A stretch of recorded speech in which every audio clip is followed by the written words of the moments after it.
네, 할렐루야, 선하신 주님을 찬양합니다. 제가 비대면 예배로 계속적으로 함께 모여서 예배드리지 못하고 있는 상황이지만 우리가 함께 가정 안에서 함께 예배하며 또 주님을 또 때론 뜨겁게 힘있게 또 함께 찬양하고 싶습니다. 저희가 보신 것처럼 바른 예배 캠페인이라는 부분으로 해서 비대면이지만 조금 더 우리가 마음을 다해서 몸을 다해서 예배드리는 시간이 되었으면 좋겠습니다. 네, 함께 주님을 기쁨으로 찬양하도록 하겠습니다.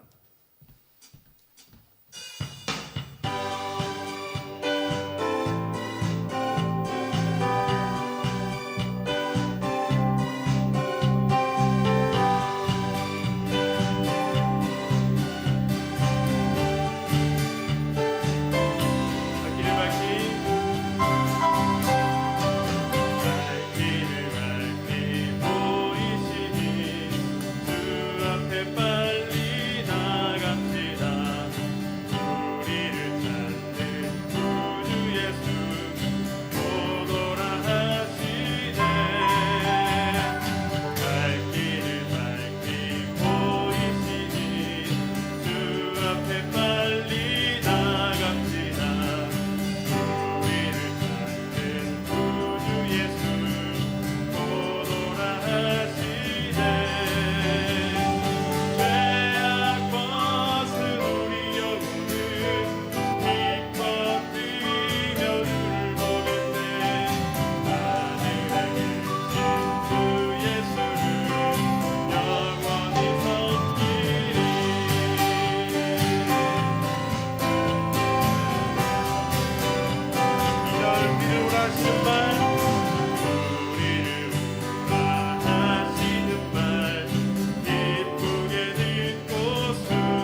오셨습니다. 그 주님을 높이며 함께 예배하며 나가기 원합니다.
함께 기도하겠습니다.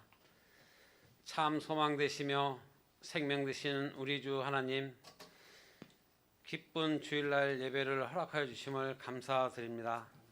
내 삶에 당연한 것은 하나도 없음을 깨닫게 해주셔서 감사드립니다. 모든 것이 하나님의 축복이고 은혜입니다.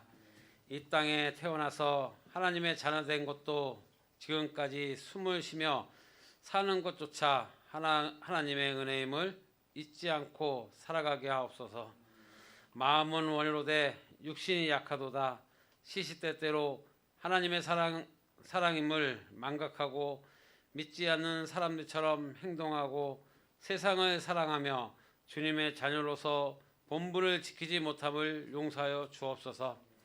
세상의 유혹에 넘어가지 않는 굳건한 믿음을 얻기 위해 성령 충만함을 구하고 말씀과 기도로 무장하게 하옵소서.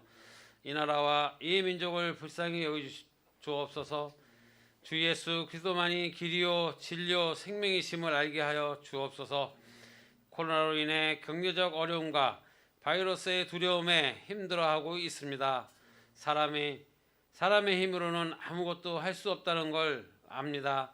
오직 주님만이 모든 것을 하시는 분이라 믿습니다. 하루속히 코로나를 종식시켜 일상이 회복되고 특히 우리 하나님의 자녀들이 한자리에 모여 예배와 찬양과 기도를 드리며 하나님께 영광을 돌리게 하여 주옵소서. 또한 대통령과 위정장들에게 하나님의 세계 만국의 주권자이심을 알게 하시고 하나님의 섭리 가운데 바른 정치를 할 수 있도록 간섭하여 주옵소서. 오늘도 귀하고 복된 말씀을 주시려고 단위에 세우신 주의 사자에게 성령 충만함과 영육 간의 강건함을 주시옵시고 성도들의 마음에 깊게 새겨지고 깨달음을 얻게 하는 능력의 말씀을 선포하여 주옵소서. 주님의 몸된 함께하는 교회가 이 지역을 세워주심을 감사드립니다. 말씀과 기도와 찬양이 끊이지 않는 주님이 기뻐하시는 교회가 되게 하여 주옵소서. 모든 성도들이 주님을 간절히 사모하고 말씀을 의지하며 성령 충만을 받게 하여 주옵소서. 세상의 빛과 소금의 역할을 하게 하시고 주님 오시는 그날까지 믿음을 굳게 지키게 도와주옵소서. 이 시간 병중에 힘든 주의 자녀들에게 주님의 피 묻은 손으로 펼쳐 안수하여 주옵소서. 내 믿음대로 될지어다 라고 말씀하신 주님, 죽어도 죽은 자도 살리시고 주님의 그 크신 능력을 믿습니다. 치료의 강선을 비춰주시고 치유의 은혜를 내려주셔서 기쁨과 감사로 하나님께 영광을 돌리게 하여 주옵소서. 장마나 무더위로 인하여 피해 입는 가정이나 교회가 없도록 지켜주시옵소서. 이 시간 악한 영혼 틈타지 못하게 하고 오직 주님의 영만 가득 찬 예배가 되기를 원하옵나이다. 모든 말씀 우리 주 예수 그리스도의 이름으로 감사하며 기도하옵나이다. 아멘.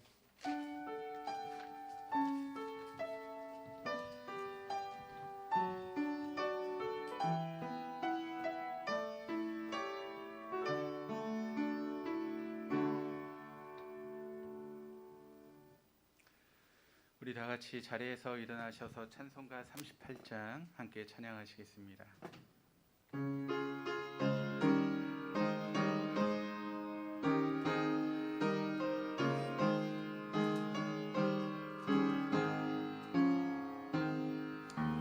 예수 우리 왕이여 이곳에 오셔서 우리가 왕께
받으라.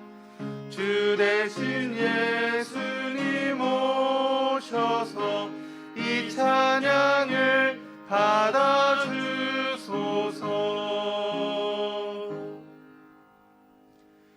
사도신경으로 우리의 신앙을 고백하시겠습니다. 나는 전능하신 아버지 하나님 천지의 창조주를 믿습니다. 나는 그의 유일하신 아들 우리 주 예수 그리스도를 믿습니다. 그는 성령으로 잉태되어 동정녀 마리아에게서 나시고 본디오 빌라도에게 고난을 받아 십자가에 못 박혀 죽으시고 장사된 지 사흘 만에 죽은 자 가운데서 다시 살아나셨으며 하늘에 오르시어 전능하신 아버지 하나님 우편에 앉아 계시다가 거기로부터 살아있는 자와 죽은 자를 심판하러 오십니다. 나는 성령을 믿으며 거룩한 공교회와 성도의 교제와 죄를 용서받는 것과 몸의 부활과 영생을 믿습니다. 아멘.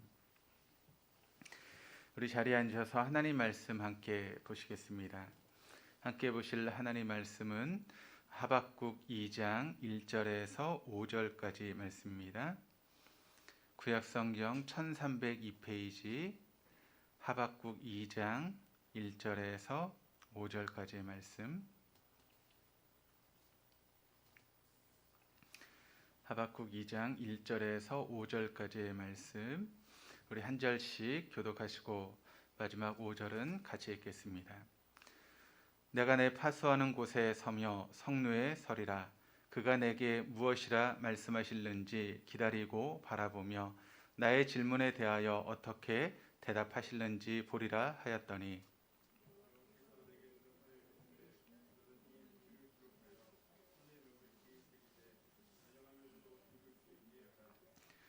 이 묵시는 정한 때가 있나니 그 종말이 속히 이르겠고 결코 거짓되지 아니하리라.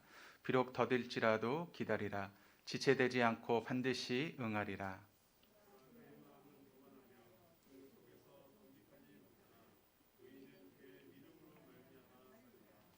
그는 술을 즐기며 거짓되고 같이 읽겠습니다. 그는 술을 즐기며 거짓되고 교만하여 가만히 있지 아니하고 스올처럼 자기 욕심을 넓히며 또 그는 사망 같아서 족한 줄을 모르고 자기에게로 여러 나라를 모으며 여러 백성을 모으나니. 아멘. 우리 옆에 있는 분들하고 인사하시겠습니다. 하나님이 우리 함께 계십니다. 좋으신 하나님의 은혜가 오늘 이 시간 우리 모든 교우들과 또 영상으로 예배하는 우리 동덕의 모든 교우들과 함께 하시기를 주님의 이름으로 축원합니다. 코로나의 상황이 지금 제4차 유행을 통해서 이렇게 우리가 영상으로 예배할 수밖에 없는 그런 상황 가운데 있습니다. 그러면서 우리가 좀 빨리 이 코로나가 종식되어서 다시 우리 성도님들을 만나고 또 함께 교제하고 또 식사할 수 있는 그런 날들이 속히 왔으면 좋겠다. 그날을 좀 기다리는 그런 모습이 우리에게 있는 것 같습니다. 우리 일찍이 우리 민족의 일제 강점기를 견디고 살 때 민족 시인이었던 김영랑이라고 하는 그런 시인이 애송하는 그런 민족의 시를 하나 발표하게 되는데 모란이 피기까지라고 하는 그런 시입니다. 한번 들어보시기를 바랍니다. 모란이 피기까지는 나는 아직 나의 봄을 기다리고 있을 테요. 모란이 뚝뚝 떨어져 버린 날 나는 비로소 봄을 여인 서름에 잠길 테요.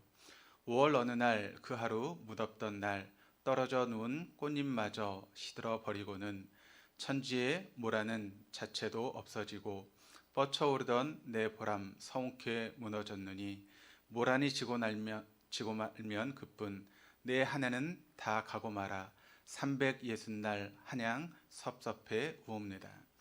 모란이 피기까지는 나는 아직 기다리고 있을 테요. 찬란한 슬픔의 봄을.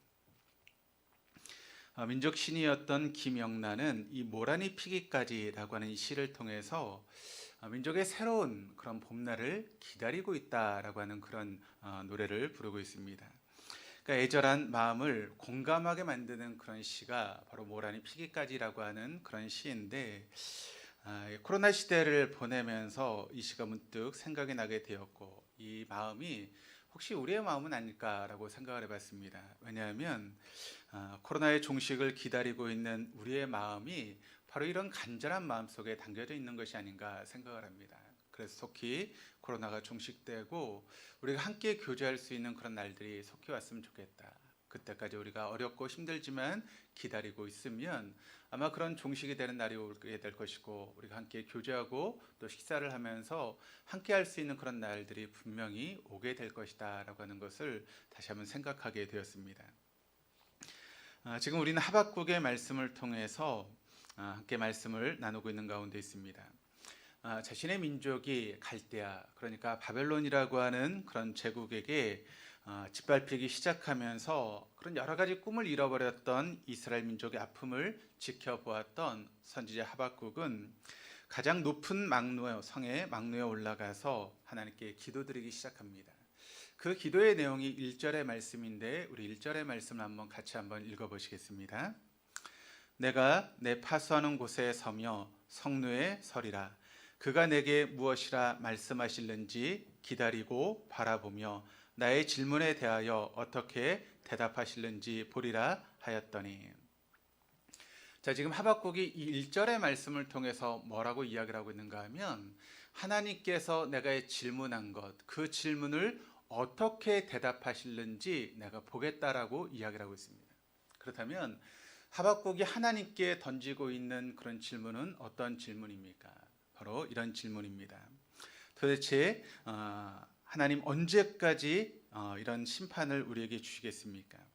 하나님께서 우리 민족을 심판하기 위해서 갈대아 제국을 일으키시겠다라고 이야기하셨고 또 그 갈대아 제국을 통해서 우리를 심판하시겠다라고 말씀하셨지만 사실 그 갈대아 제국은 하나님 알지 못하는 이방 민족이고 우리는 하나님께 선택받은 선민 아닙니까? 그런데 이렇게 하나님 알지 못하는 민족에게 우리가 짓밟히는 것이 마땅한 일입니까? 그리고 이 제국은 얼마나 언제까지 그렇게 오래 가겠습니까? 또 우리가 이런 포악과 이런 어려운 시기들을 언제까지 견뎌야 하는 것입니까? 라고 하는 그런 질문을 바로 하박국이 하나님께 던지고 있는 것이죠. 그리고 오늘 본문 2장의 말씀을 통해서 이 2장 전체가 이런 하박국의 질문에 대한 하나님의 응답이다라고 우리가 이야기할 수 있는데 그 응답을 우리가 핵심적으로 이야기를 하면 한마디로 이야기를 하면 뭔가 하면 더딜지라도 기다리라라고 하는 것이 바로 하나님의 응답이었다는 것입니다. 우리가 계속 하박국 말씀을 보면서 하박국 1장에 이제 주제가 되어지는 이제 키워드가 되는 그런 단어가 있다라고 말씀을 드렸는데 그럼 그게 어떤 단어라고 그랬죠? 기억나십니까? 어찌하여라고 하는 단어가 1장을 여는 열쇠와 같은 그런 단어라고 말씀을 드렸습니다. 어찌하여, 왜, why. 그러니까 어째서 우리에게 이런 일이 일어나고 있습니까? 라고 하는 것을 하박국 1장을 통해서 이야기를 하고 있다면 2장을 열 수 있는 여러분 키워드가 되는 단어가 있다면 그것은 무엇이겠습니까? 그것은 바로 기다리라, wait라고 하는 그런 단어입니다. 자, 그렇다면 다시 우리가 묻고 싶은 질문은 이것입니다. 하나님, 무엇을 어떻게 기다리라고 하는 것입니까? 여기 고난의 시간에 우리가 할 일은 무엇이겠습니까? 이 고난의 시간에 우리가 어떻게 견디며 우리가 해야 될 일은 무엇인가 오늘 말씀을 통해서 함께 나누기를 원합니다. 첫 번째, 이 고난의 시간에 우리가 할 일은 무엇이겠습니까? 첫 번째는 바로 묵시의 말씀을 읽을 수 있어야 한다는 것입니다. 자, 본문 2절의 말씀을 한번 함께 읽어보도록 하시겠습니다. 여호와께서 내게 대답하여 이르시되 너는 이 묵시를 기록하여 판에 명백히 새기되 달려가면서도 읽을 수 있게 하라. 자, 여기 성경 말씀은 여기에서 이제 번역을 하면서 묵시의 말씀으로 그렇게 번역을 해서 이야기를 하고 있습니다. 그런데 이 묵시라고 하는 이 단어를 이제 영어 성경에는 어떻게 번역하고 있는가 하면 레벌레이션이라고 하는 그런 단어로 번역을 하고 있는데 통상적으로 이 레벌레이션이라고 하는 단어는 어떤 단어로 번역이 되는가 하면 계시라고 하는 단어로 번역이 되는 단어입니다. 그러니까 묵시나 계시 이거는 다 똑같은 의미의 말씀이라는 것이죠. 그런데 묵시 혹은 계시라고 하는 단어를 여러분 들으시면 뭐가 연상이 되시죠? 묵시, 계시라고 하는 단어를 들으시면 어떤 게 보통 연상이 되십니까? 어떤 좀 비밀스러운 그런 말씀, 그런 것들이 좀 연상이 되지 않습니까? 그러니까 우리가 흔히 들을 수 있는 그런 이야기가 아니라 하늘의 그런 놀라운 비밀스러운 그런 이야기들, 그런 것들을 우리가 연상하게 되는데, 이 계시라는 말은 이제 그런 뜻이 아닙니다. 본래 계시라고 하는 이 말의 뜻은 어떤 뜻인가 하면, 이 말을 이제 영어로 어떻게 번역을 하고 있는가 하면 uncover라고 하는 단어로 번역을 하고 있습니다. 그러니까 이 uncover라고 하는 것은 이제 어떤 의미인가 하면 뚜껑을 열다라고 하는 그런 뜻 아니겠습니까? 여러분 한번 생각해 보시길 바랍니다. 항아리가 있는데 그 항아리에 뚜껑이 닫혀 있으면 그 안에 뭐가 들어있는지 알 수 있을까요, 없을까요? 거기에 뭐 된장이 들어있는지 소금이 들어있는지 뭐가 들어있는지 알 수가 없죠. 그런데 그 뚜껑을 열면 어떻게 되죠? 그 속에 있는 것이 무엇이 들어있는지 우리가 볼 수 있고 알 수 있게 되는 것 아니겠습니까? 그러니까 계시라고 하는 것이 바로 그런 뜻을 가지고 있다는 것이죠. 그러니까 하나님의 말씀, 곧 하나님의 뜻을 우리 인생이 분명히 보고 알 수 있도록 공적으로 선포된 말씀이 바로 계시다라고 우리가 이야기할 수 있는 것입니다. 여기 본문 2절에서도 계시의 말씀 혹은 묵시의 말씀을 판에 명백히 새겼다라고 이야기를 하고 있습니다.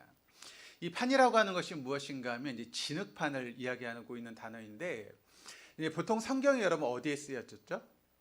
옛날 성경을 보면 파피루스라고 하는 그런 갈대 그런 잎에 이렇게 성경이 쓰여 있지 않았습니까? 그런데 때로는 진흙판에 기록을 하기도 했다는 것입니다. 그래서 진흙판에 이렇게 기록을 해놓고 누구든지 지나가면서 그걸 볼 수 있도록 만들어 놨던 것이 바로 성경의 말씀이라는 것이죠.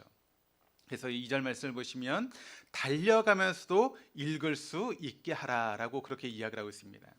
그러니까 이걸 좀 이제 쉽게 이제 설명을 해드리면 이런 것이 될 수 있을 것 같아요. 우리가 차를 타고 여러분 고속도로를 달리게 되면 고속도로를 쭉 가다 보면 뭐가 서 있죠? 큰 입간판이 서 있지 않습니까? 그래서 뭐 광고를 하기도 하고 때로는 정부에서 어떤 정책을 이렇게 홍보하기도 하지 않습니까? 미국의 고속도로를 달리다 보면 이런 간판이 있다고 합니다. 뭐라고 적혀 있는가 하면 독도 아이슬란드 belongs to Korea. 그러니까 독도는 오랜 시간 동안 한국에 속해 있었던 섬이다라고 하는 것을 이제 이렇게 알리고 있는 것이죠. 그러니까 아마 우리나라 정부에서 이렇게 간판을 세워놓은 것 같아요. 그래서 미국 사람들에게 독도라고 하는 그 섬이 일본 사람의 섬이 아니라 우리나라의 섬이다라고 하는 것을 알리기 위해서 이렇게 이제 광고를 하고 있는 것이죠. 마찬가지입니다. 바로 하나님 말씀을 그런 진흙판에 새기고 우리가 걸어가거나 혹시 달려갈지라도 그 판에 새겨진 말씀을 읽을 수 있도록 그렇게 하라라고 이야기를 하고 있는 것이죠. 그러니까 그렇게 해서라도 전해드려야 될 묵시의 말씀, 그것이 바로 하나님의 말씀이다라고 하는 것을 증거하고 있는 것이죠. 그래서 어떤 성경학자들은 이 부분을 기록된 말씀을 달려가며 전하라 이렇게 번역을 하기도 했습니다. 그 말씀은 계시를 받는 그 순간 그 자리에 있었던 사람들만을 위한 말씀이 결코 아니라는 것입니다. 이 말씀은 모든 시대 모든 주의 백성들을 위한 말씀이었다라고 하는 것을 우리가 알아야 하는 것이죠. 그래서 이 묵시의 말씀을 읽는 것, 이것은 구약 시대나 신약 시대를 막론하고 모든 하나님의 백성들의 삶의 기본이 되는 그와 같은 모습이다라고 하는 것을 우리가 잊지 말아야 되는 것입니다. 그래서 이 묵시의 말씀인 하나님 말씀을 여러분 구약 시대 사람들만 읽고 혹은 신약 시대 성경 시대의 사람들만 읽는 것이 아니라 이 시대를 살아가는 모든 그리스도인들이 이 하나님의 말씀을 읽고 살아가야 된다라고 하는 것을 이야기하고 있는 것입니다. 그래서 요한계시록 1장 3절의 말씀을 여러분 기억하십니까? 우리 한번 같이 한번 읽어보시겠습니다. 이 예언의 말씀을 읽는 자와 듣는 자와 그 가운데에 기록한 것을 지키는 자는 복이 있나니 때가 가까움이라. 자, 여기 요한계시록 1장 3절의 말씀을 보니까 어떤 사람이 복이 있어요? 복 있는 사람이 어떤 사람이 복 있는 사람입니까?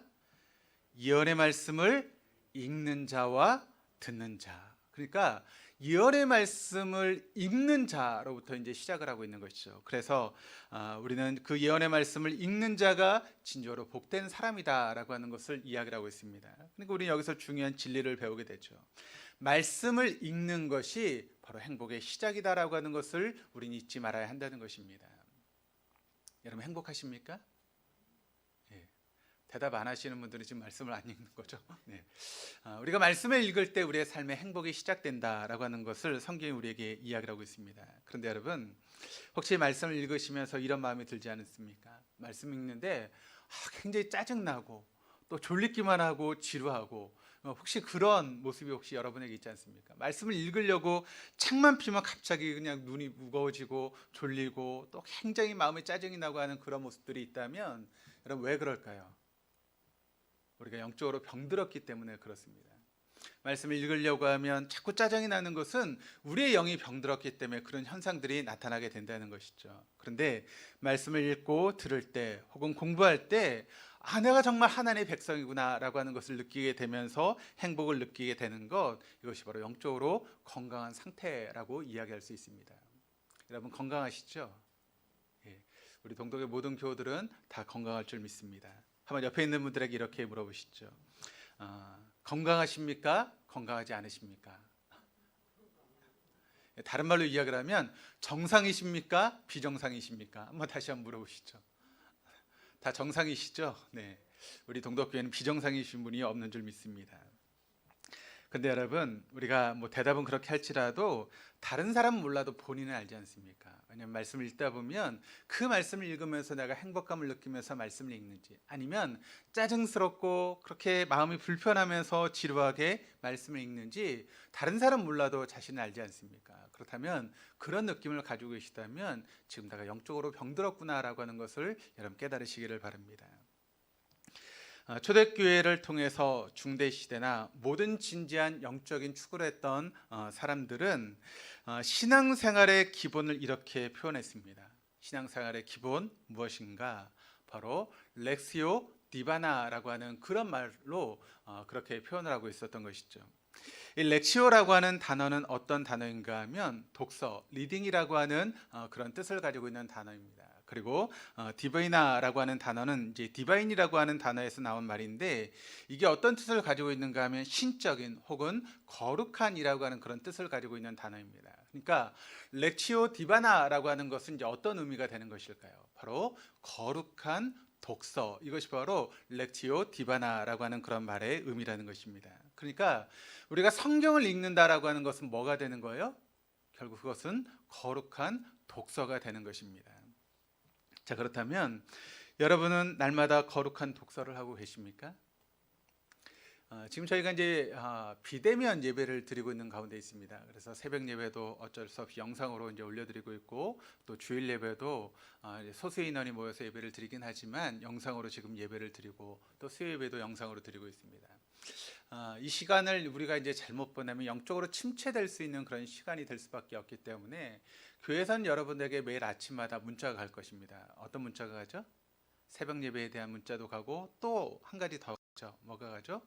출애굽기를 좀 읽으시라고 문자로 지금 보내드리고 있습니다. 그러니까 이 기간 동안 우리가 거룩한 독서를 통해서 우리의 영적을 몸을 건강하게 이렇게 만들어가는 것이 우리에게 필요하다는 것이죠. 그런데 여러분, 우리가 신앙생활하면서 혹시 이런 분들은 계시지 않습니까? 우리가 성경 말씀을 이제 붙들고 성경 말씀을 펴는 순간이 언제인가 하면 일주일에 딱 한 번, 주일 예배 올 때만, 그때만 성경을 펴고 그렇게 읽고 계시는 분들이 혹시 계시지 않습니까? 제 동덕교회는 없으시죠?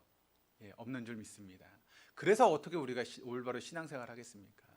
일주일에 여러분 딱 한 번 그 주일 예배 시간에만 성경을 펴가지고 그때 몇 절의 성경 말씀만 읽고 어떻게 우리가 이 험한 세상을 믿음으로 이겨나가면서 믿음으로 살아갈 수 있겠습니까? 그것은 가능하지 않은 것이죠. 매일의 삶 가운데 이런 거룩한 독서를 통해서 하나님의 말씀을 가까이 하고 그 말씀을 읽을 때에만 우리가 영적으로 승리하는 삶을 살아가는 것이 마땅한 일 아니겠습니까?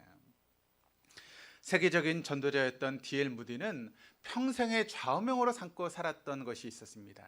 그 좌우명이 무엇인가 하면 No Bible, No Breakfast. 이게 무슨 뜻일까요? 내가 아침에 성경을 읽지 않으면 아침밥을 먹지 않겠다. 그게 바로 D.L. 무디의 좌우명이었다는 것입니다. 그러니까 매일 아침마다 말씀을 받고 그 말씀을 따라 살아가는 것, 그것이 바로 신앙생활의 기본이 되어야 된다라고 하는 것을 이야기를 하고 있는 것이죠. 그런데 여러분, 우리는 아침에 성경을 읽지 않아도 아침밥은 잘 들어가잖아요. 그렇죠? 예, 그래서는 안 된다는 것입니다. 우리 시대의 영적인 스승 가운데 유진 피터슨이라고 하는 그런 분이 계십니다. 이분이 참 많은 책을 쓰셨는데 그 책 중에 정말 많은 사람에게 알려지고 있는 명저들이 있고 또 고전으로 불리고 있는 그런 책들도 있는데 그 책 중에 하나가 어떤 책인가 하면 이 책을 먹으라라고 하는 그런 책이 있습니다. 혹시 읽어보지 않으신 분들은 꼭 한번 읽어보시기를 바랍니다. 그런데 이 책에서 이 고전적인 성경 읽기에 대해서 바로 유진 피터스가 우리에게 이야기를 하고 있는데 4가지 단계를 통해서 우리에게 이야기를 하고 있습니다. 그 첫 번째 단계는 무엇인가 하면 바로 성경을 읽는 것입니다.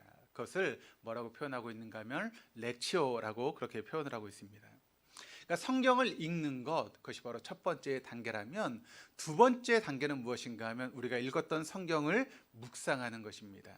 묵상하는 것, 그것을 메디타치오라고 그렇게 부르고 있는데 말씀을 묵상하는 것이 바로 두 번째 단계이고 세 번째 단계는 무엇인가 하면 우리가 읽고 묵상했던 그 말씀을 붙들고 기도하는 것, 그것이 바로 세 번째 단계라는 것이죠. 이것을 오라치오라고 이야기를 합니다. 그리고 마지막 단계는 무엇인가 하면 내가 읽고 묵상하고 말씀을 붙들고 기도했던 그 말씀을 우리가 붙들고 말씀대로 살아가는 것입니다. 이것을 컨템플라치오라고 그렇게 불렀습니다.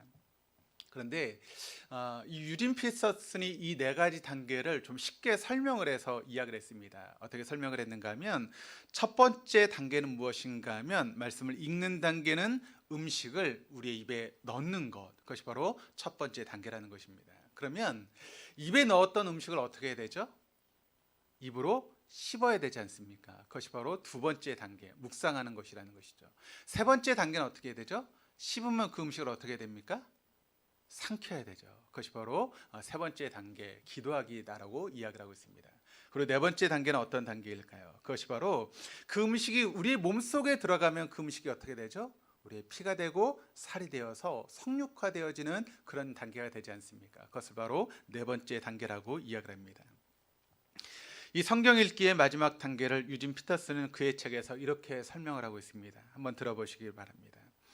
성경의 말씀을 나날의 일상에서 살아가는 것, 그 말씀을 우리의 근육과 뼈, 산소를 만들어내는 폐와 피를 펌프질하는 심장에 받아들이는 것을 의미한다. 그러니까 말씀대로 살아가는 것이 바로 이와 같다라고 하는 것을 바로 유진 피터슨이 우리에게 이야기하고 있는 것이죠. 그러니까 우리가 성경을 읽는 것이 바로 이런 결과로서 우리의 삶 가운데 다가오게 된다라고 하는 것을 이야기하고 있는 것입니다. 그러니까 우리가 이 고난의 시대 가운데 우리가 어떻게 살아가야 되는가? 첫 번째는 말씀을 읽는 것, 이것이 바로 신앙의 기본이라는 것이죠. 특별히 고난이 찾아올 때 고난의 어둠 속에서 우리가 해야 될 일은 무엇인가 하면 그저 근심하며 걱정하며 한탄하고 그렇게 시간을 보내는 것이 아니라 말씀을 읽으시기를 바랍니다. 고난이 찾아오거든 어려움이 찾아오거든 말씀 앞에 서시고 그 말씀을 읽으시는 우리 동독의 교우들 다 되시기를 바랍니다. 고난 가운데 우리가 해야 될 일 두 번째는 무엇인가 하면 말씀의 성취를 기다리는 것입니다. 자, 본문 3절의 말씀을 같이 한번 읽어보도록 하시겠습니다. 이 묵시는 정한 때가 있나니 그 종말이 속히 이르겠고 결코 거짓되지 아니하리라. 비록 더딜지라도 기다리라. 지체되지 않고 반드시 응하리라. 자, 묵시의 말씀 혹은 계시의 말씀. 그런데 여기는 한 가지가 더 표현되고 있죠. 어떤 말씀인가 하면 예언의 말씀. 그러니까 이것도 같은 뜻입니다. 왜냐하면 이 성경의 말씀의 대부분은 여러분 예언이기 때문에 그런 것이죠. 신약 성경의 기자가 이 말씀을 어떻게 표현하고 있는지를 우리가 보게 되면 베드로후서 1장 19절의 말씀에 이렇게 표현을 하고 있습니다. 같이 한번 읽어보시겠습니다. 또 우리에게는 더 확실한 예언이 있어 어두운 데를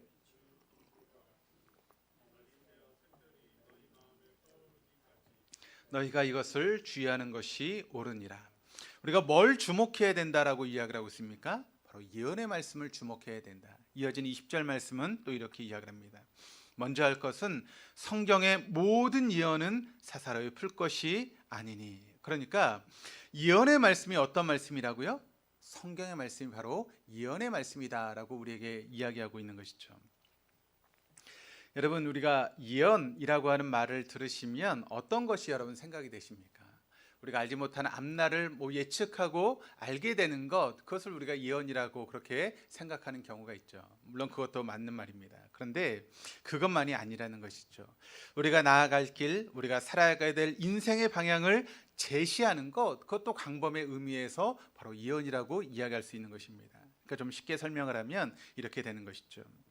우리가 어떤 문제를 가지고 여러분 하나님 앞에 나가서 기도하지 않습니까? 그럼 하나님, 제가 이걸 어떻게 처리해야 되겠습니까? 하나님의 뜻이 무엇입니까? 라고 기도하다 보면 우리의 마음 가운데 어떤 마음이 들죠? 아, 내가 이렇게 해야 되겠구나, 이게 하나님께서 원하시는 것이구나 라고 하는 것을 깨닫는 순간들이 있죠.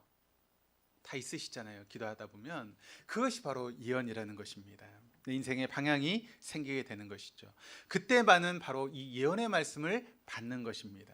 성경은 아직도 예언의 말씀으로 임하고 있다라고 하는 것을 우리가 알게 되는 것이죠.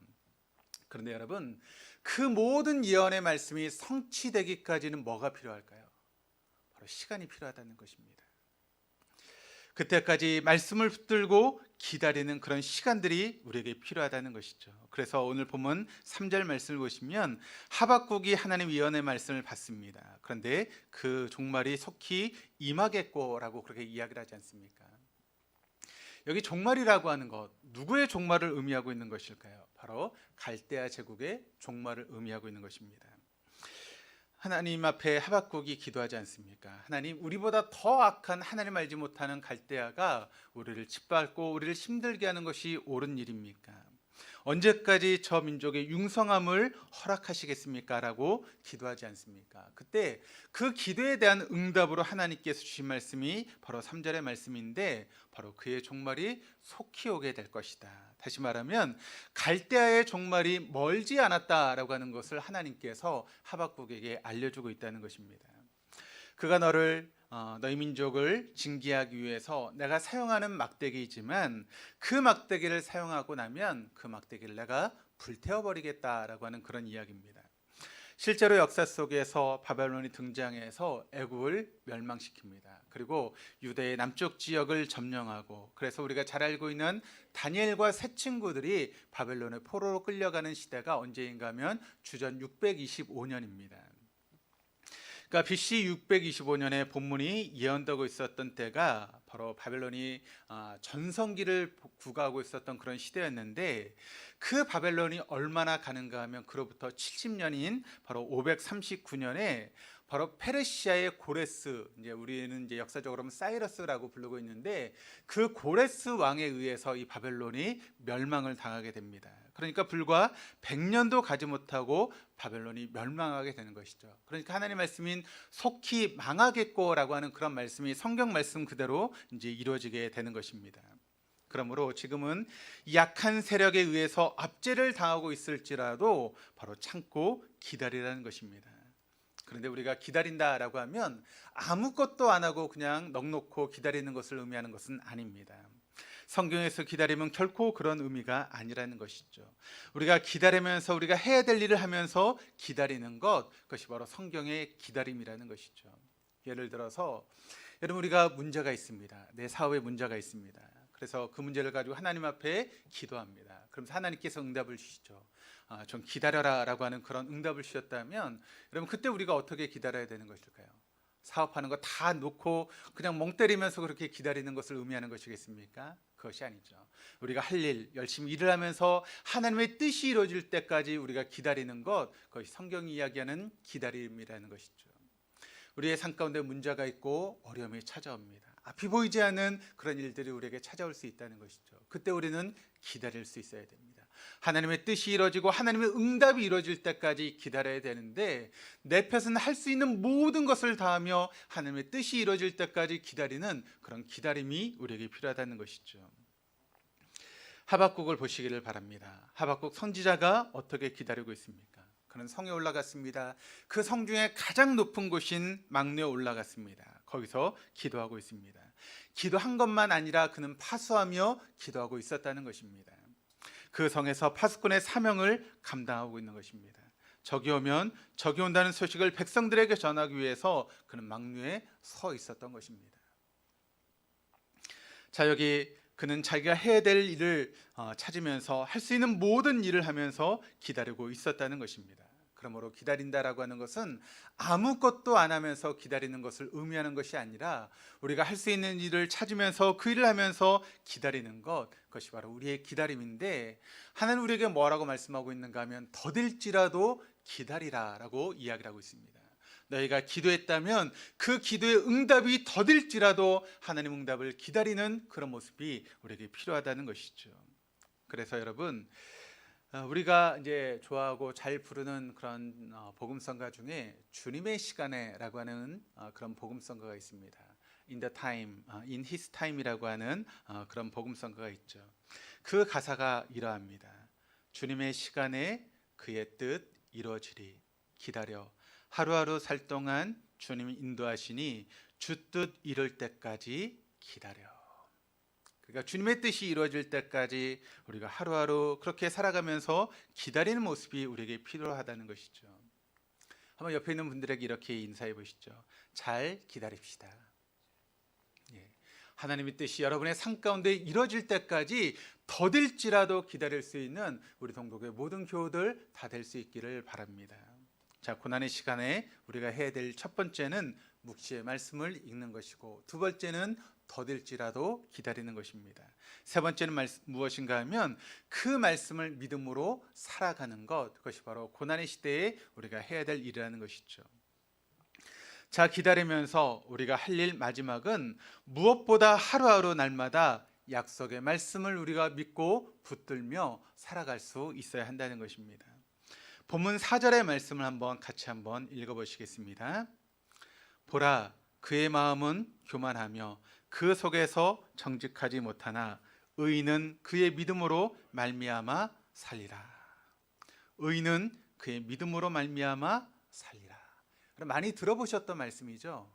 많은 분들이 좋아하시는 말씀인데, 사실 이 의인은 믿음으로 말미암아 살리라라고 하는 이 말씀, 우리가 제일 많이 기억하는 말씀은 어떤 말씀인가 하면 로마서의 말씀을 통해서 우리가 잘 기억합니다.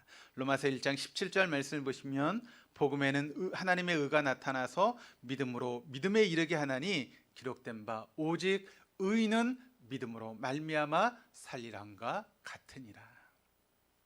그런데 이게 본래 있었던 말씀이 어디 있는 말씀이었는가 하면 하박국에 있는 말씀입니다. 그런데 사도 바울이 이 하박국에 있는 말씀을 인용해서 이제 로마서 1장 17절의 말씀을 통해서 이야기를 하고 있는 것이죠. 그런데 오직 의인은 믿음으로 말미암아 살리라라고는 이 말씀이 로마서 1장 17절에만 나오는 말씀이 아니라 어디 또 나오는가 하면 갈라디아서 3장 11절에도 나오고 있습니다. 그리고 시브리서 10장 38절에도 이 말씀이 똑같이 기록되어 있다는 것이죠. 의인은 믿음으로 말미암아 살리라. 근데 이 로마서 1장의 말씀을 읽다가 감동을 받은 사람이 있습니다. 이 말씀을 읽고 감동을 받은 사람이 있습니다. 그리고 이 사람을 통해서 놀라운 역사가 일어나게 되는데 바로 마르틴 루터의 종교개혁입니다. 그러니까 마르틴 루터가 이 말씀을 읽고 감동을 받아서 종교개혁을 이루게 되는 것이죠. 사실 마르틴 루터가 종교개혁을 하면서 숱한 난관에 부딪히게 됩니다. 그리고 어려울 때마다 그는 이 말씀을 읽게 됐습니다. 그래, 내가 믿음으로 살아야지. 아무리 힘들고 어려워도 내가 믿음을 붙들고 살아야지 라고 하면서 그는 종교개혁의 위대한 미션을 수행할 수 있었다는 것이죠. 그래서 여러분, 그가 종교개혁을 하면서 깃발처럼 사용했던 표가 거기서 나오게 되는데 솔라 피데라고 하는 그런 유명한 표가 나왔죠. 오직 믿음으로, 오직 믿음으로. 그러니까 우리는 오직 믿음으로 삶을 살아가야 된다. 솔라 피데라고 하는 그런 표가 거기서 나온 것입니다. 여기 이 말씀을 붙들고, 자신의 삶을 붙들고 한 시대를 깨웠던 바로 그 말씀이 오직 의인은 믿음으로 말미암아 살리라라고 하는 그런 말씀입니다. 여러분, 고난 중에도 약속의 말씀을 받는 것은 매우 중요합니다. 그러나 더 중요한 것은 무엇인가 하면 그 말씀을 우리가 붙들고 하루하루 고난을 버티면서 믿음으로 살아가는 것, 그것이 바로 중요한 일이라는 것이죠.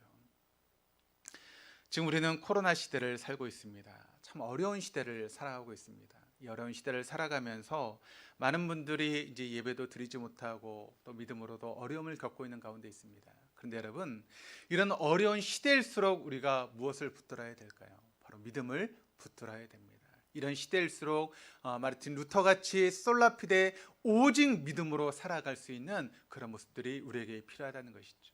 장사가 되어지지 않고 사업장이 형편이 어려워지고 여러 가지 삶이 어려워지는 그런 순간이라 할지라도 우리는 오직 말씀을 붙들고 오직 믿음으로 살아가는 그와 같은 삶이 우리에게 필요하다는 것입니다. 4절의 하박국을 향해서 하나님이 주신 말씀이 바로 그것이었습니다.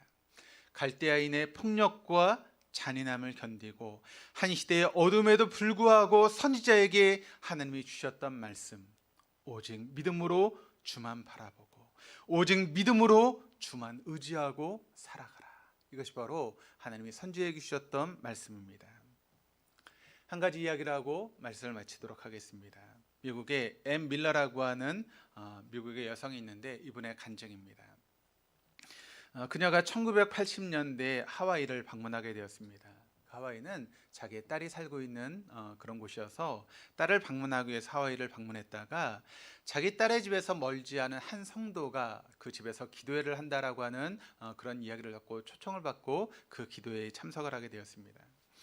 기도회니까 이제 말씀을 좀 짧게 읽고 쭉 기도를 하는데 돌아가면서 서로의 기도의 제목을 내놓게 되었습니다. 그때 조엘 밀러도 자기의 기도의 제목을 함께 나누게 되었는데 이런 기도의 제목이었습니다. 제 남편은 30년 이상 지금 알코올 중독자로 보내고 있습니다. 그리고 그 알코올 중독을 위해서 제가 23년째 지금 기도를 하고 있습니다. 그러니까 23년 동안 기도했음에도 불구하고 여전히 남편은 알코올 중독자로 보내고 있다는 것이죠. 그런데 그는 아직도 알코올 중독에서 헤어나지 못하고 있습니다. 하지만 저는 우리가 불렀던 복음의 가사처럼 주님이 주님의 시간에 in his time 이루실 것을 믿습니다라고 하면서 기도의 제목을 내었습니다. 그런데 그 이야기를 듣고 있었던 한 여성이 빙그레 웃으면서 옆에 있는 기타를 들면서 말하기를 제가 바로 그 노래를 만든 사람입니다 라고 이야기를 합니다. In His Time이라고 하는 그 노래를 만들었던 주인공이 바로 그 자리에 있었던 것이죠. 다이앤 볼이라고 하는 그런 여성이었는데 그러니까 자기가 좋아하는 복음성가를 만들었던 찬양의 주인공을 만나게 되니 얼마나 이 여인이 반가웠겠습니까? 다이앤 볼이 기타를 들고 그 찬양을 부르기 시작합니다. 그리고 거기 함께 있었던 모든 사람이 찬양을 함께 부르기 시작합니다. 그러면서 조엘 밀러라고 하는 이 여성의 마음이 그 찬양을 부르면서 녹아내리기 시작한 것입니다. 그러면서 그 남편을 위해서 기도했던 그 시간에 이제 지쳐갔던 그녀의 마음이 다시 확신이 들기 시작했습니다. 그래, 하나님은 하나님의 시간에 in His time 내 기도를 분명히 응답하실 거야. 나는 확신을 가지고 내가 더욱더 믿음으로 살아가야지라고 하는 그런 확신을 가지고 기도해서 돌아가게 되었습니다. 1994년 어느 날 그녀는 그녀의 남편이 병원을 찾아가게 되었습니다. 건강 진단을 받게 되었는데 의사가 이런 이야기를 합니다. 당신 술을 끊지 않으면 당신의 온몸이 마비가 올 것입니다. 1959년에서 1994년까지 무려 35년간 알코올 중독으로 지내왔던 남편이 그 의사의 말을 듣고 오더니 한참 동안 뭘 생각을 하더래요. 그러더니 자기 부인에게 여보 나 술을 끊을게 라고 이야기를 하더래요. 근데 조엘 밀러는 그 이야기를 듣고 믿지 않았다는 것입니다. 그런데 진짜로 남편이 술을 끊은 것입니다. 기적이 일어나게 된 것이죠. 그뿐만이 아니라 그때부터 자기 남편이 정말 하나님을 신뢰하는 사람으로 변화되기 시작했다라고 하는 그런 간증을 하고 있습니다. 여러분 다이앤 볼이 만든 찬양의 원 가사는 이런 가사입니다. 한번 들어보시길 바랍니다. In His time, in His time. 주님의 시간에, 주님의 시간에. 그 다음 가사가 He makes all things beautiful in His time. 그의 시간. 그러니까 주님의 시간에 주님은 모든 것을 아름답게 만드시네. 그 다음에 Lord, please show me the every day. 주여 내게 날마다 보여주옵소서. As you are teaching me your way. 당신의 길을 가도록 가르쳐 주옵소서. That you do just what you say in your time. 당신의 시간에 당신이 말씀하신 대로 행하심을 믿습니다. 자, 이 찬양에 나타난 은혜를 경험했던 이 여인 조엘 밀러. 그녀에게 임했던 은혜, 우리의 삶의 주인 되신 하나님, 역사의 주인 되신 하나님께서 이 말씀을 붙들고 기다린 모든 사람들에게 그 여인에게 임했던 은혜가 임하게 될 줄로 믿습니다. 우리에게도 임할 수 있는 은혜, 놀라운 은혜, 기다린 자에게 마침내 주시는 은혜, 그 모든 은혜가 저 여러분의 것이 될 것입니다. 그럴 때 우리는 이렇게 고백할 수 있는 것이죠. He makes all things beautiful in His time. 그분의 시간에 그분은 모든 것을 아름답게 만드시네. 우리의 고난의 시간도, 우리 아픔의 시간도, 모든 어려움의 시간도 주님은 주님의 시간에 그 모든 것들을 아름답게 만들어 가실 것입니다. 이 은혜가 저 우리 동덕의 모든 교우들에게 임할 수 있기를 주님의 이름으로 축원합니다. 우리 찬송가 471장 우리 1절 4절 부르시면서 함께 믿음으로 기도하시겠습니다.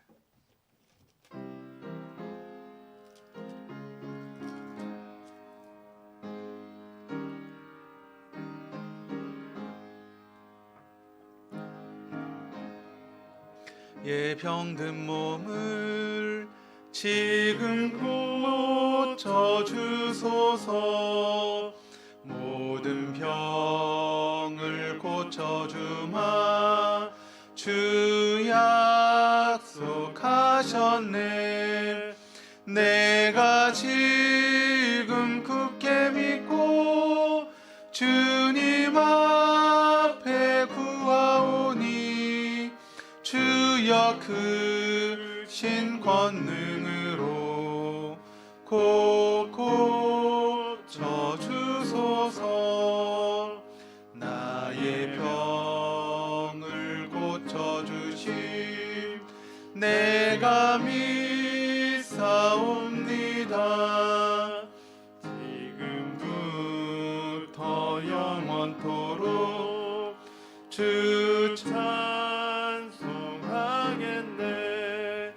나를 구원하신 말씀 어디든지 전하오리.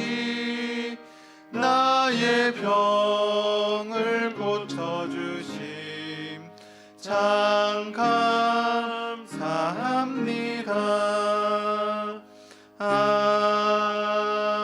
아멘. 이 시간 함께 아프신 곳에 손을 얹으시고 또 문제를 가지고 나오신 분들은 가슴에 손을 얹고 믿음으로 함께 기도하시겠습니다. 사랑과 은혜와 자비가 무한하신 하나님 아버지, 우리 모두가 인생의 고난과 어려움의 터널을 겪고 있는 그런 인생을 살아가고 있습니다. 때로는 우리 인생의 그런 삶 가운데 가라앉은 그런 심령으로 인생을 살아가는 모습이 있습니다. 마치 사마리아 여인처럼 평생 물동이를 쥐고 사람들의 눈을 피하여 물을 길러 다녔던 불쌍한 모습들이 저의 모습임을 고백합니다. 주님, 이런 우리를 불쌍히 여겨 주옵소서. 이 시간 여러 물동이를 내려놓고 참된 기쁨, 참된 평화, 참된 자유함으로 살아갈 수 있도록 우리를 도와주옵소서. 나사렛 예수 그리스도의 이름으로 명하노니 모든 문제는 묶음을 놓고 떠나갈지어다. 주님의 평안이 임할지어다. 부부간의 문제가 사라질지어다. 자녀의 문제가 사라질지어다. 직장과 사업의 문제가 사라질지어다. 모든 기도의 제목들이 주님의 시간에 아름답게 응답이 될지어다. 하나님, 이 시간 우리가 연약한 육체를 하나님 앞에 가지고 나와 아버지 그 아픈 몸에 손을 얹고 믿음으로 기도합니다.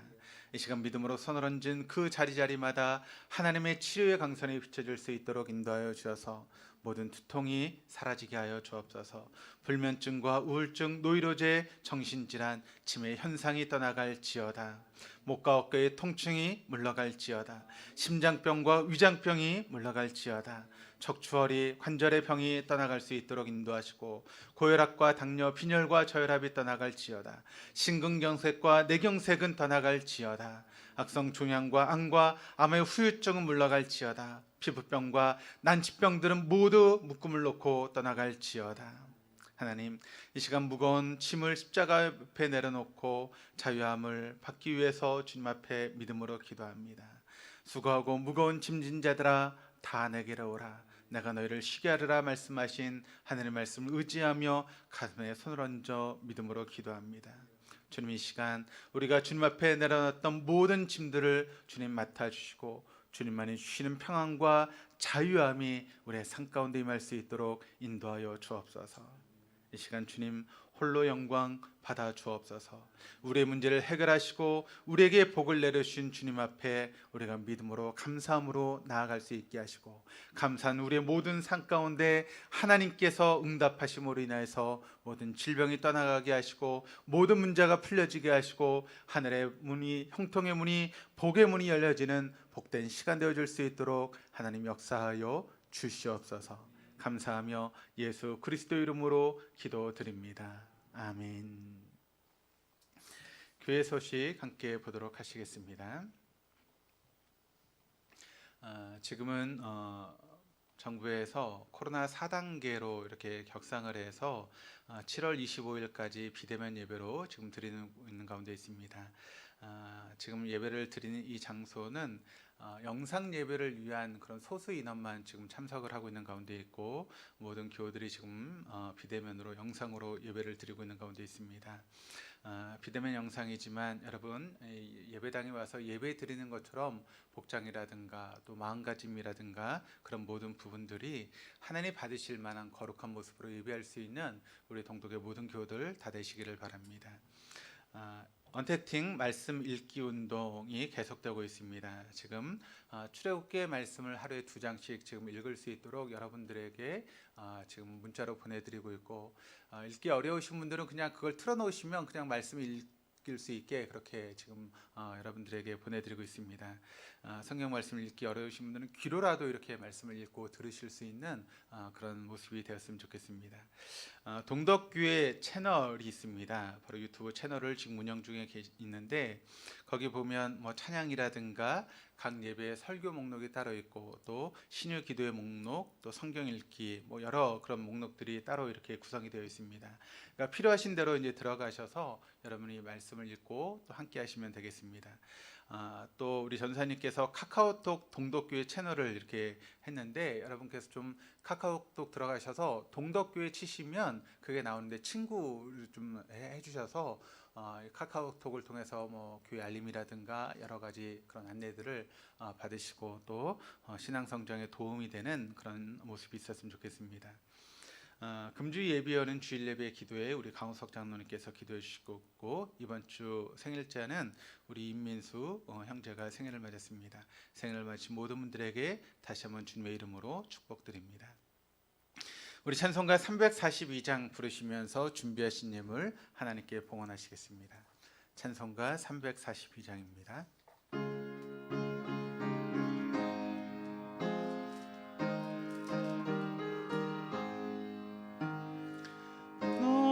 시험을 당해 죄 짓지 말고 너 용기를 다해 곧 물리치라. 너 시험을 이겨 새 힘을 얻고 주 예수를 믿어 늘 승리하라. 우리 구주의 힘과 그의 위로를 빌라. 주님 내 편에 서서 항상 도우시리. 내 친구를 삼가 잘 선택하고 언행을 삼가 늘 조심하라. 내 구세주 예수 충성하고 온 정성을 다해 주 봉사하라. 우리 구주의 힘과 그의 위로를 빌라. 주님 내 항상 도우시리. 잘 이기는 자는 상 받으리니. 너 낙심치 말고 늘 전진하라. 구세주 예수 힘주시리니. 주 예수를 믿어 늘 승리하라. 우리 구주의 힘과 그의 위로를 빌라. 주님 내 편에 서서 항상 도우시리. 드린 예물을 위해서 기도하시겠습니다. 여호와의 집을 사모하며 예배드린 자들에게 하늘의 은총을 부어주시는 하나님 아버지, 오늘도 주님의 보좌 앞에 저희를 불러주시고 또 일용할 양식을 내려주시니 감사드립니다. 거부와 같고 또 고아와 같은 심령 위에 말할 수 없는 위로를 주시고 또 풍요와 기쁨을 허락해 주신 주님의 긍휼하심 앞에 우리가 두 손을 들어 찬양하며 감사를 드립니다. 오늘도 주님 앞에 귀한 예물을 봉헌하여 드립니다. 주님께서 채워주시는 소득의 10분의 1을 모아 11조 예물을 드립니다. 때마다 주시는 은혜와 사랑 앞에 감사하며 감사헌금을 드립니다. 주일헌금과 주정헌금, 또 성경헌금과 건축헌금, 장학헌금과 또 구제헌금, 여러 가지 명목으로 하나님 앞에 올려드리는 모든 예물 위에 하나님 다함이 없는 복과 은혜로 함께하여 주시고, 그 예물을 바친 귀한 자녀들 위해 이 시간도 다함이 없는 복을 내리워 주셔서 가정과 자녀가 잘되며 사업과 직장이 번창하게 하여 주시옵소서. 교회 안과 밖에서 남몰래 봉사하며 수고하는 손길들이 있사오니 그들을 기억하여 주시고 그 헌신에 보답하여 주시옵소서.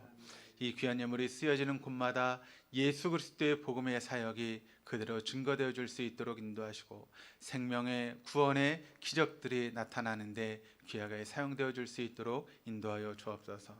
또 함께 예배를 드리지 못하는 어려운 가운데 있습니다. 코로나가 속히 종식될 수 있도록 인도하시고 우리 모든 교우들이 한자리에 모여 교제하며 예배할 수 있는 그런 귀한 시간들이 속히 올 수 있도록 인도하여 주시옵소서. 감사드리며 예수 그리스도 이름으로 기도드립니다. 아멘.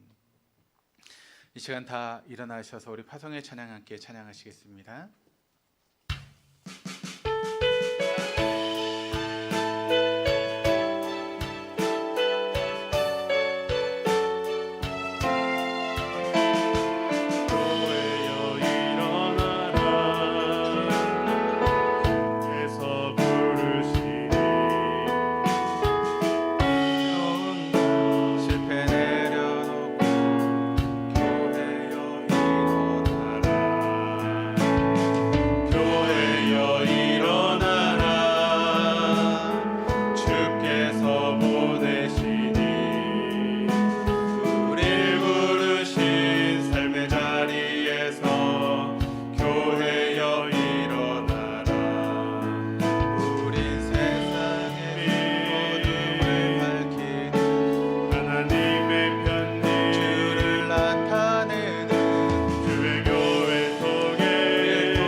지금은 우리 주 예수 그리스도의 은혜와 아버지 하나님의 무한하신 사랑하심과 성령님의 교통하시며 내주하심이 코로나가 지속되는 이 고난의 시간 동안 이 고난의 시간 속에서 하나님의 말씀을 읽고 그 말씀을 묵상하며 또 그 말씀을 기다리며 그 말씀대로 살기를 다짐하는 우리 동도의 교우들 위해 지금부터 영원토록 함께 하시기를 간절히 축원하옵나이다.